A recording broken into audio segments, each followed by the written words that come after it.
শাক রান্না অসময়ে, অর্থাৎ শীতের শাক।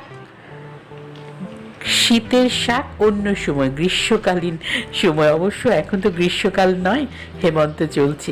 তো সে যাক, ভিউয়ার্স, আপনাদেরকে সালাম জানিয়ে শুরু করছি আজকের ব্লগ। আজকে আমি শাক রান্না করছি। কদিন আগে একটি আলু শাক, মানে একটি রান্নায় আলু শাক মাছ দিয়ে রান্না দেখিয়েছিলাম। তো সেই শাক রান্না খেয়ে আমার হাজব্যান্ড এতই তার ভালো লেগেছে যে সেই মানে স্বাদ ধরে রাখার জন্য, মানে আবার ফিরে পাওয়ার জন্য তিনি এবার তুলে এনেছেন পালং শাক। তো পালং শাক সাধারণত শীতের সময়ে খেতে ভালো লাগে। চিংড়ি মাছ দিয়ে রান্না, বড় বড় চিংড়ি দিয়ে ঝোল রান্না ভালো লাগে, বা অন্য মাছ দিয়েও ভালো লাগে।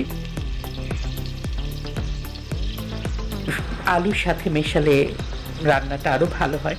কিন্তু অসময়ে যে পালং শাক পাওয়া যায়, আর পালং শাক, ফুলকপি সব শীত ছাড়াও পাওয়া যায়, তখনও রান্না করা যায়। অবশ্য শীতের সবজি শীতেই ভালো লাগে, তারপরও অন্য সময়ে যে খাওয়া যাবে না তা নয়। তো যাই হোক, মাছ খুঁজে পেলাম না, চিংড়ি মাছ ছিল না ঘরে। যে মাছ ছিল সেই মাছ দিয়ে শাক রান্না হচ্ছে। শাক রান্না তো খুবই সহজ, আর পালং শাক রান্না তো অন্যরকম মজা এবং খুবই আরও বেশি সহজ। তো যাই হোক, মাছ ধুয়ে টুয়ে নিয়েছি। এরপরে পেঁয়াজ, রসুন বাটা এসব দিয়ে কষিয়ে নিচ্ছি, লবণ, হলুদ, মরিচের গুঁড়ো, এসব যা যা প্রয়োজন। তো এখানে বলে রাখি, শাক একটু ঝাল ঝাল করতে হয়, আর হচ্ছে রসুন বাটাটা একটু বেশি দিতে হয়, আর সাথে যদি একটু কাঁচামরিচ দেয়া হয় তাহলে আরও ভালো লাগে। তো যাক, রান্না করছিলাম তো ভাবলাম আপনাদের সাথে একটু গল্প করে রান্নাটি তুলে ধরি। মশলা কষিয়ে নিয়ে মাছ দিয়ে দিচ্ছি। 5-6 টুকরো মাছ নিয়েছি, হয়তো কেজি খানিকের কম শাক ছিল, 2 মুঠো শাক ছিল, তো এটুকুন মাছই আমার হয়ে যাবে। তো মাছ ভালো করে কষিয়ে নিচ্ছি। মাছ কষানো হয়ে গেলে ঝোলের পানি দিয়ে ঝোল, এরপরে শাক দিব। তো শাক রান্নায় খুব বেশি পানি দেবার প্রয়োজন পড়ে না, আর শাক সবজি আসলে পরিমাণ মতো ঝোল পানি দিয়ে সিদ্ধ করতে হয়। খুব বেশি পানি দিলে সিদ্ধের, আমি সবসময় যেটা বলি যে এতে তরকারি গুণগত মান কমে যায়, কালার নষ্ট হয়ে যায়, আর বিশেষ করে শাক সবজিতে একটু সবুজ সবুজ থাকতেই হয়।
বলতে বলতে আমার পালং শাক রান্না হয়ে যাচ্ছে। আগে বলেছি, আর আপনারা তো সবাই জানেন, শাক রান্না করতে তো খুব সময় লাগে না। যে কোনো শাক দিয়ে, পালং শাক বা যে কোনো শাক শুধু রান্নাই নয়, শুধু ভাজিই নয়, এগুলো পাকোড়া খেতে খুবই মজা। এক একটি পাতা বেসন বা ময়দা দিয়ে বেটার তৈরি করে ডুবিয়ে নিয়ে ডুবো তেলে ভাজা।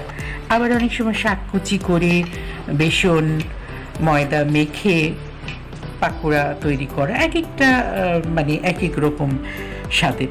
তো যাক, সেটা অন্য সময়ে করবো। আর করবো মানে আসলে অনেক ভিডিও করেছিলাম, অনেক ভিডিও নষ্ট হয়ে গেছে, আবার অনেক সময় হয়তো আপনারা দেখেছেনও।